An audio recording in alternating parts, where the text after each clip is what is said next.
Janur berubah bendera kuning. Dokter di Makassar meninggal usai berjuang sembuh jelang pernikahan.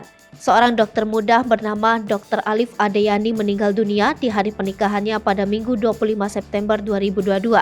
Dr. Alif Adeyani seharusnya menikah dengan kekasihnya Dr. Indah Lestari Alwi. Namun rupanya Allah punya kehendak lain.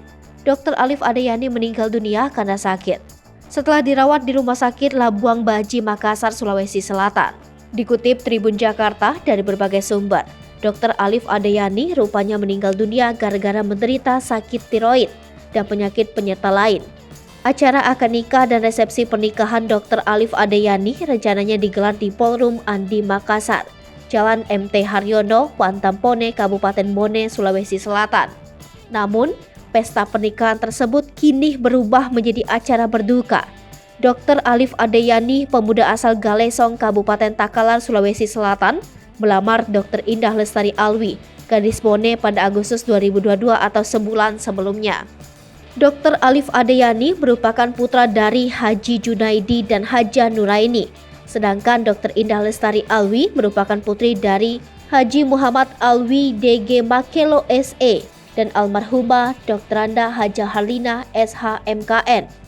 Keduanya merupakan alumni Fakultas Kedokteran Universitas Muhammadiyah Makassar atau UNISMO angkatan tahun 2014.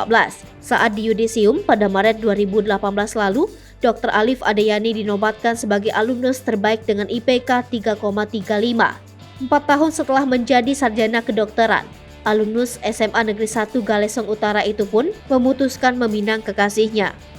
Ketua Ikatan Alumni Fakultas Kedokteran UNISMO, Dr. A.A. Diatmah mengucapkan berbelasungkawa meninggalnya Dr. Alif. Pihak keluarga Dr. Indah Lestari Alwi di Bone sebelumnya telah memasang baliho pengumuman penundaan acara pernikahan di depan gedung Ballroom Andi Makassar di Jalan Poros Bone Maros, depan Terminal Peta Ponggawai.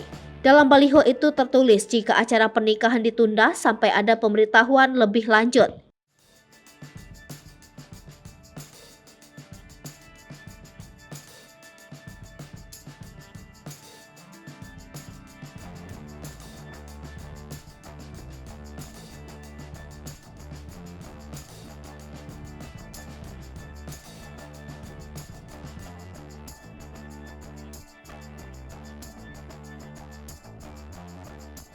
Hai pemirsa Sri Popo TV, jangan lupa komen, like, dan subscribe, serta tonton terus berita-berita terupdate lainnya ya.